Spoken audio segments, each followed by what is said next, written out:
Hey guys, it's Yoshi Shiraki again, and I wanted to share another haircut with you. This happens to be a how to fade the hairline video, how to scissor overcomb video. Basically, it happens to be a men's haircut. Not that you couldn't scissor overcomb and fade a short women's haircut, this just happens to be a men's haircut. What we did is we went in and we did some square layers in through the top, and then we texturized through the top to give it a cool, chunky feel. We also went in and layered through the sides and the back to remove the weight, and then we finished it off with some scissor overcombing, fine-tuning that particular haircut. I didn't want any hard lines in this haircut, so we also finished it off by fading out a very natural faded hairline. No blunt lines in the hairline. So I hope you guys enjoy this video and check it out. Okay, so the first section that we're going to take is a section from the crown to the forehead, and we're going to come straight up. Okay, and I'm going to actually establish a shape where it's a little bit shorter here, a little bit longer there. So I'm going to pull up the section, kind of angle my hands like this. Slightly long at the front. Okay, again, working my way towards the forehead.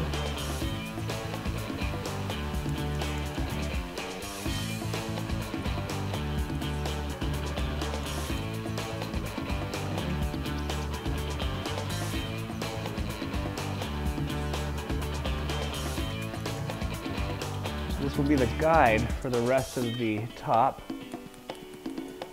Okay, once I've established this guide right here, then I'm going to actually take sections across the top of the head. And you will see that this section right here is the section that we just cut.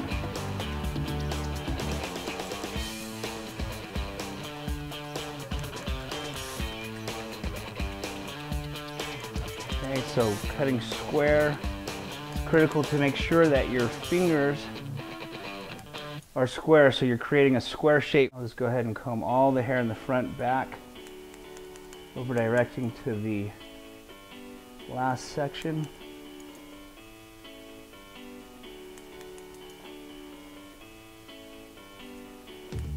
So right here, just above the ear, I'm going to take a clean section. Again, we want to make sure that we are cutting a square line, so from the ceiling to the floor, straight up and down. Okay, working our way up to the temple area.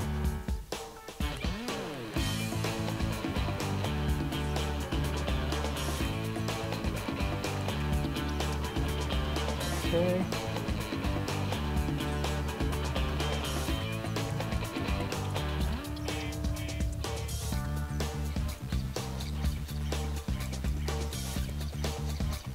Again, be sure that you keep the line and the shape square.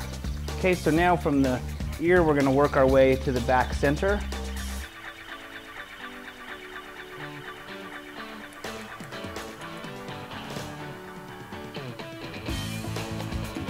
Okay, section straight down, pulling the hair out of the way. Nice clean sections. One of the things that you're going to want to pay attention to as you're cutting your client or your model is their occipital bone. If they have a large occipital bone, then you're going to want to keep that in mind so that you don't take it too tight. In this particular case, my model's occipital bone is pretty normal as far as it doesn't protrude straight out, so I can take this in nice and tight right here. So as you're working your way around, if you do have someone whose occipital bone sticks too far out, you're going to want to start to over-direct this way to keep the length here. Okay, in this particular case, we're not going to over-direct too much, just to the previous section. Going straight out. What you don't want to create is a shape where it's tight at the neck, short at the crown, and then sticks out this way because their occipital bone sticks out. So you want to keep a nice fluid straight square shape and not a triangular shape. Okay, so now what we've done in this particular case is we've created a square top and square sides. We have a corner literally right here where the square would meet. We want to slightly just slightly round that so we don't have a heavy corner right here. So we'll go ahead and do that. So you can literally see this corner right there that we just created. That's from pulling square this way, pulling square this way, to get a slight round, or a slight corner right there. And now I'll start to go through and clean up through the scissor overcomb.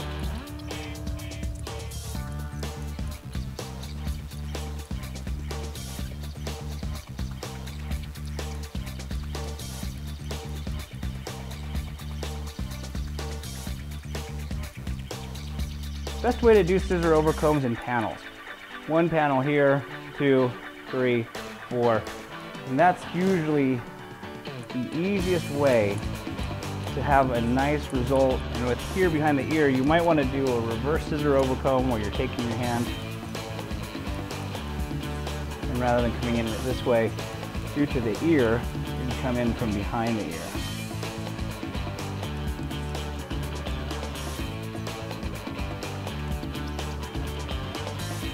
And it's always critical to make sure that your comb is never angled in. It's always going straight up or scooping out so that we don't change the shape up above. Another question that I get all the time is, why do I scissor over comb versus use clippers to do what I'm doing right now? Clippers are surely quicker. They're a great invention because they speed up this process. But the problem with clippers is when you take a clipper and you place it on their head and start to go up and cut the hair off their head, what becomes the guide to the shape you're creating is the individual's head. So if they've got a bumpy, let's say they've got bones, occipital bone and a couple bones right here, they've got a bumpy head, your clipper follows that bump, that bumpy head, which doesn't allow you to create a clean, smooth shape. By using scissor over comb, I dictate the shape that I want and not the individual's head and bone structure. That is why I prefer scissor over comb versus using clippers. Clippers is great to get it done fast, remove a lot of the hair, but again, I don't get to dictate the shape that I'm going for. And like I mentioned before, this same haircut on 20 different guys might not look good on all 20, which is why it's critical that I dictate the shape for each individual's face, for each individual's head structure, bone structure. I basically cater the same haircut to all 20 different guys by refining it specific to that individual. And that's pretty much why I usually will not use clippers throughout the haircut except to basically clean the neckline. Okay, so now we need to do the hairline. This will be the only place that I will use clippers. It's critical that we pay attention to how his hairline grows. We don't want to just come in here and cut a blunt line. We also want this line to be as natural. There's two types of hairlines that are usually done, and one is when a barber will just go in and cut a straight line. And it's a very hard line and not of my preference. I like a natural hairline, faded, where it goes from no hair down here and just ever so subtly comes up to where the hair is. And so basically what we want to do is pay attention to how his neckline grows. So this hair is growing up and around, up in a circle. I don't know if you can see that, but it's going up in a circle here. This hairline, this part of the hair is going down, and over here, same thing, it's growing up. Now this we're not going to have to pay attention to because that's going to be cut off anyway. What we want to do is pay attention to the hairline about where we're going to create the start of his hair. Okay, so in this particular case, we're going to start at approximately here. All this stuff we can clean up. What I'm going to do is I'm going to take my comb and I'm going to place it in an angle. Okay, not straight across. I'm not going to create a blunt line. I'm coming down and my comb is actually in a position of graduation already. As if I was to comb hair and comb it like this, that's how my comb is. So it's short here, works its way out. Okay, from here I'm just going to come up and basically scoop through there. Okay, so that's, we're gonna have to go through and scissor overcomb a little bit more, but what we're doing is eliminating that hard line as we go through and clean up the neck. Okay, anything below the comb, we can simply just clean away.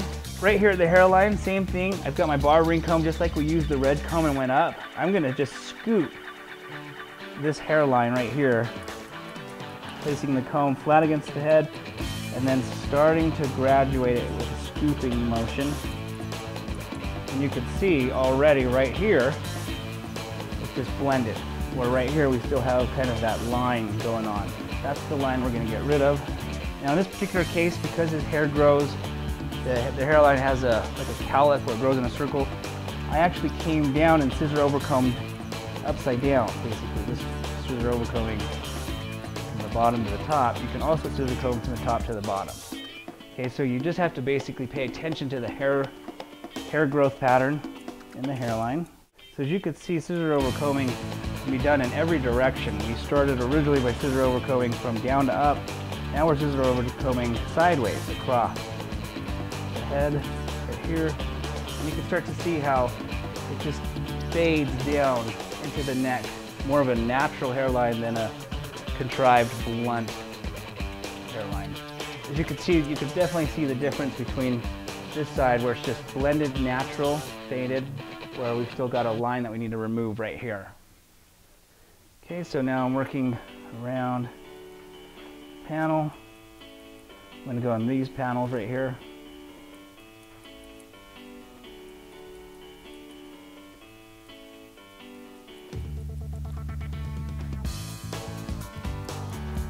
Just being aware of how the hair grows. The next panel.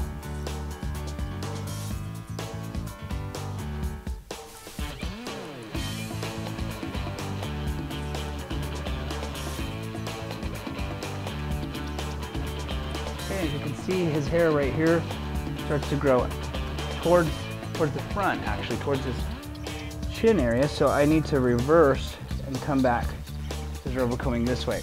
I can do that from above, which would be from here. And I can also do it from below, but turning my hand around from here. So it's just a matter of switching your hand in a different direction. This would be flat against his skin. By angling my scissor out in a graduated manner, again, that's going to eliminate and avoid cutting a straight hard line. So I'm going to go through and just ever so slightly right through the hairline where the hair starts to grow right at the hairline. Again, this would be flat. I don't want my scissors flat because I don't want to create a line. I'm angling them. And I'm just going around just right there at that line and cleaning that hairline. And as you can imagine, without a comb, I mean, that's the shortest piece of graduation right there. I mean, that hair I can't fit in my scissors, that hair I can't even fit in my comb. I'm literally doing it with, I'm building the tiniest bit of graduation simply with just the scissor alone. Okay, so as you can see, what we've done is we have basically come in here and we've just cleaned up this hairline. You can, before where there was an actual line, you can now see it's pretty much faded and we've got a natural blended hairline where it basically goes from just basically his skin, works up into the very faded graduated outline and obviously up into the top. Also squaring out these layers. Basically the squared layers that we did all the way across removed a lot of the weight. Then we went into the scissor overcombing, basically refining, and as you can see, became very visual from that point, a lot like sculpting.